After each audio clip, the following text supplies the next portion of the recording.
What's up, Marvel fans? Today, we're diving into a huge reveal that's already shaking up the MCU ahead of the release of Blade in November 2025. Even though vampires haven't officially taken center stage in the MCU yet, one major weakness has been exposed, and we're here to break it down. If you're excited for Blade and want to know what this means for the future of vampires in Marvel, smash that like button and subscribe for more MCU content. Now, the MCU has been teasing vampires for a while, from brief mentions in Werewolf by Night to the most recent reference in Agatha, Darkhold Diaries, and even the pseudo-vampiric existence of Morbius.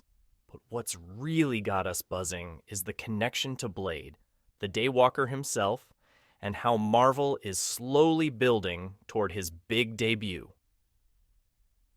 In Agatha, Darkhold Diaries, there's an intriguing character, Lilia Calderu, played by Patti LuPone. She casually drops a bombshell in episode 4, revealing that she was bitten by a vampire but didn't turn. Wait, what? Let's unpack what this means. Typically, in vampire lore and in Marvel's comics, a vampire bite usually results in the victim turning into a vampire. But in Lilia's case, she remained human. How did she pull this off? Given her status as a witch, it's highly likely she used magic to stave off the transformation. This raises some big questions about vampires in the MCU and their potential weaknesses. In Marvel Comics, there are very few ways to stop someone from becoming a vampire once bitten, and most of them involve magic or rare cures. So Lilia might just be our first clue about the magical defenses against vampires in the MCU. Let's take a step back and look at how Marvel Comics handles vampires. In the comics, there are different ways to prevent a transformation or even cure vampirism. For example, when Black Widow was bitten, Bruce Banner's sterilized, radioactive Hulk blood was used to stop her from turning. It literally burned away the vampire cells before they could take hold. And there's more. In some cases, killing the vampire who turned you can reverse the transformation. Even Wakanda's heart-shaped herb has been shown to cure vampirism. These methods give us a glimpse of the variety of ways Marvel might tackle the vampire problem in the MCU. Now, here's the big question. How will all of this come together in Blade? With a character like Blade, who's a half-vampire, Marvel is going to have to clarify some major details about vampires, how they've survived hidden in the MCU, their weaknesses, and how Blade fits into this world. Will Blade be affected by the same weaknesses? Can he walk in sunlight because of his unique blood?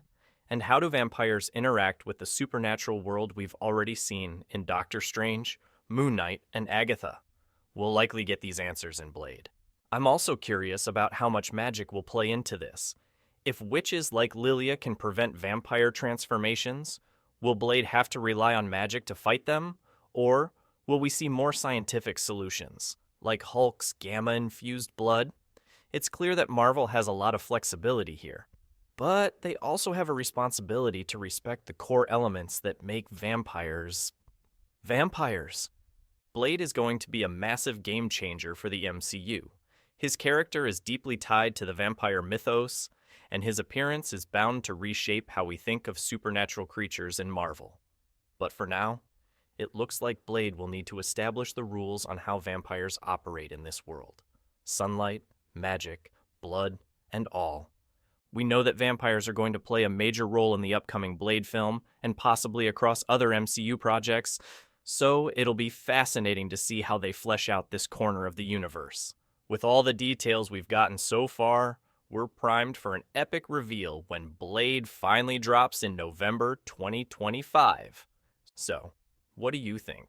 How will vampires fit into the MCU?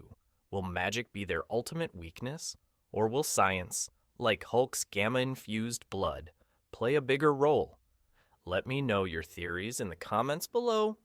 And if you haven't already, hit that subscribe button and turn on notifications so you don't miss any updates as we count down to Blade in 2025.